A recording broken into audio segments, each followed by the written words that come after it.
ကြီးကြပ်ရေးမှူးတယောက်ကကျေးလက်တော်ရွာကလာတဲ့တန်ရှင်းရေးဝန်ထမ်းမလေးကိုကုမ္ပဏီအပြင်ဘက်တွန်းထုတ်ပြီးငါနင့်ကိုပြောနေတာ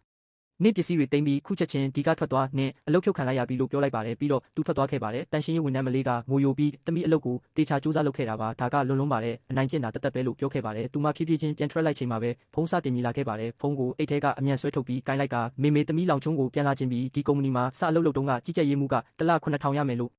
ဂရီပေးခဲ့ပေမဲ့တမိကတစ်လ800ပဲရနေတာနေတိုင်းစားတောက်ဆိုင်မှာလဲပေါက်စီအဟောင်းတွေနဲ့အချင်းပေါင်းတွေပဲပေးစားတာဘိုက်တွေလဲနာနေပြီးတင်နိုဝါတက္ကသိုလ်ကပွဲရလာတဲ့သူကလည်းတမိကိုစီးပွားရေးစီမံကိန်းရေးဆွဲလွှာတွေခိုင်းလိုက်ရေးပေးပြီးရင်ဂရီပေးထားတဲ့ bonus မပေးလိုက်နဲ့တမိဆက်မခံနိုင်တော့ဘူးတမိစီကို200လောက်ပို့ပေးနိုင်မလားမနှက်ဖြန်ရထားလက်မှတ်ဝယ်ပြီးအိမ်ပြန်လာခဲ့မယ်လို့ပြောလိုက်ပါတယ်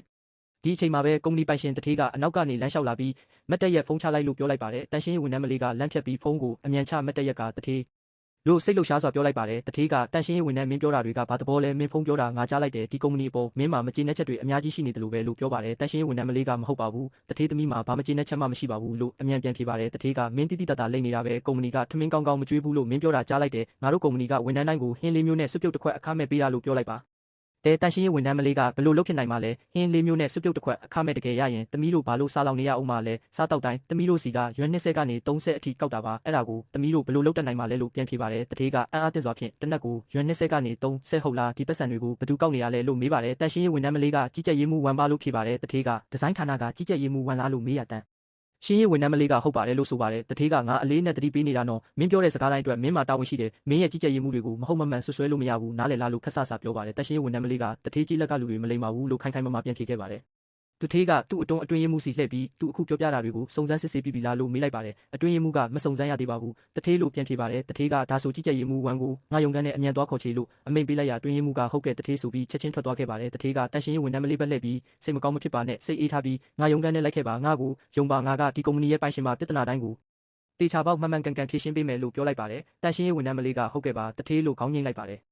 ်ရုံးခန်းထဲရောက်တော့တထေးကစိတ်မပူပါနဲ့မင်းပြောပြတာမှန်သမျှကိုစုံစမ်းဖို့အတွင်းရေးမှုကိုခိုင်းထားပြီးမင်းပြောတာမှန်တယ်ဆိုရင်ကျေနပ်လောက်တဲ့ရှင်းလင်းချက်ပေးမယ်လို့ကတိပေးတယ်လို့ပြောပါတယ်တန်ရှင်းရေးဝန်ထမ်းမလေးကကျေးဇူးတင်ပါတယ်တထေးလို့ပြန်ပြောပါတယ်တထေးကဆက်လက်ပြီးဒါနဲ့မင်းစင်ဝါတက္ကသိုလ်ကပွဲရထားတယ်လို့ဖုန်းထဲမှာပြောတာကြားလိုက်တယ်မင်းကထူးချွန်တဲ့ကျောင်းသူတယောက်ပဲပေါ့ကြီးကြပ်ရေးမှုဝန်အတွက်စီမံကိန်းရေးဆွဲလွှာတွေရေးပေးနေရတယ်လို့လည်းပြောခဲ့တယ်နော်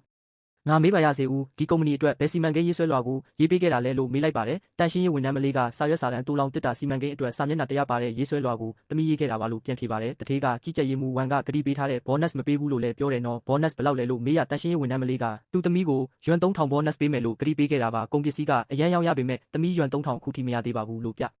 အန်ဖြေပါတယ်တထေးကရုတ်တရက်ခဏလေးဒါမဖြစ်နိုင်တာအဲ့ဒီစီမံကိန်းအတွက်မန်နေဂျာ1ကို bonus ရွန်တသိန်းငါကိုယ်တိုင်အတည်ပြုပေးခဲ့တာလို့ပြောလိုက်ပါတယ်တန်ရှင်းရေးဝန်ထမ်းမလေးကအံ့ဩစွာဖြင့်ရွန်တသိန်းဟုတ်လားလို့ရေးရွတ်လိုက်ပါတယ်တထေးကစိတ်မလှုပ်ရှားပါနဲ့ဦးဒါကစာရွက်စာတမ်းတူလောင်တက်တာစီမံကိန်းရဲ့ရေးဆွဲလွှာပဲပြောစမ်းပါဦးဒါမင်းရဲ့လက်ရေးဟုတ်ပါသလားလို့မေးလိုက်ပါတယ်တန်ရှင်းရေးဝန်ထမ်းမလေးကကြည့်လိုက်ပြီးဟုတ်ပါတယ်တထေးစကလုံးတိုင်းကတမိလက်ရေးပါတမိညပေါင်းများစွာအေးရေးပြက်ခံပြီးရေးခဲ့ရတာပါလို့ပြောပါတယ်တထေးကအမှန်တိုင်းပြောပြလို့ကျေးဇူးတင်ပါတယ်ဒီကုမ္ပဏီမှာမင်းမတရားခံခဲ့ရတာတွေအတွက်တောင်းပန်ပါတယ်မင်းပြောခဲ့တဲ့အရာတိုင်းကအမှန်တွေကြီးပါပဲစိတ်မပူပါနဲ့မင်းတရားမျှတမှုရစေရမယ်လို့ပြောလိုက်ပါတယ်တန်ရှင်းရေးဝန်ထမ်းမလေးကကျေးဇူးတင်ပါတယ်တထေးလို့ပြန်ပြောပါတယ်ဒီအချိန်မှာပဲကြီးကြပ်ရေးမှူးဝန်ရုံးခန်းထဲဝင်လာခဲ့ပါတယ်တထေးကျွန်တော်ကိုခေါ်ခိုင်းလိုက်တယ်ဆိုလို့ပါတထေးကသူ့ကိုစိုက်ကြည့်ပြီးမင်းကိုမေးစရာအချို့ရှိတယ်ဒီတန်ရှင်းရေးဝန်ထမ်းကိုကြည့်လိုက်ဦးသူကစင်ဟွာတက္ကသိုလ်ကထူးချွန်တဲ့ဘွဲ့ရတယောက်အဲ့ဒါကိုမင်းကသူ့ကိုတန်ရှင်းရေးအလုပ်ပေးထားပြီးတိတ်တဆိတ်စီးပွားရေးစီမံကိန်းရေးဆွဲလွှာတွေမင်းအတွက်ရေးခိုင်းတယ်ဒီစီမံကိန်းအတွက်သူ့ကိုရွမ်3000 bonus ပေးမယ်လို့ကတိပေးခဲ့ပြီးတပြားမှမပေးခဲ့ဘူးပြီးတော့သူ့ကိုအလုပ်ကထုတ်ပစ်တယ်ဟုတ်လားဒီစီမံကိန်းအတွက်ရရှိတဲ့ bonus ကမင်းနဲ့မဆိုင်ဘူးဒီပတ်စံတွေကိုအခုချက်ချင်းပြန်ပေးလိုက်လို့ပြောလိုက်ပါတယ်တထေးကခဏရက်လိုက်ပြီးတော့မင်းအတွက်ဆိုရင်ဒီကုမ္ပဏီမှာမင်းအတွက်နေရာမရှိတော့ဘူးလို့ငါထင်တယ်မင်းအလုပ်ပြုတ်ပြီးထွက်သွားလိုက်တော့လို့ပြောလိုက်ပါတယ်ဒီတန်ရှင်းရေးဝန်ထမ်းမလေးတရားမျှတမှုရထိုက်တယ်လို့ထင်ရင် like နဲ့အသေးလေးပေးခဲ့ပါဦး